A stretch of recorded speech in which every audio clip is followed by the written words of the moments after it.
வந்துட்டோம், இறங்கியாச்சு, இறங்கிட்டு இருக்கோம். 7வது மலை மேலே பாதியில் உட்காந்துருக்கோம். சன்ரைஸ் பாருங்க எப்படி இருக்குங்க, தெரியுதா?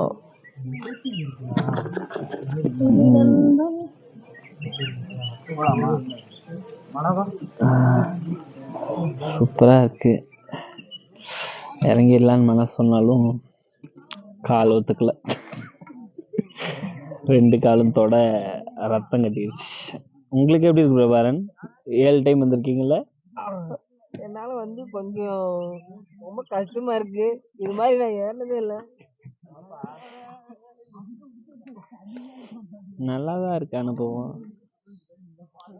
வேலைக்கு போறவங்க அவாய்ட் பண்ணி தான் ஆகணும். இந்த வண்டி ரெட்டை வீல் டயர் இருக்குங்க, அதுல என்ன ஆகும்? அப்படிதான் இருக்கு.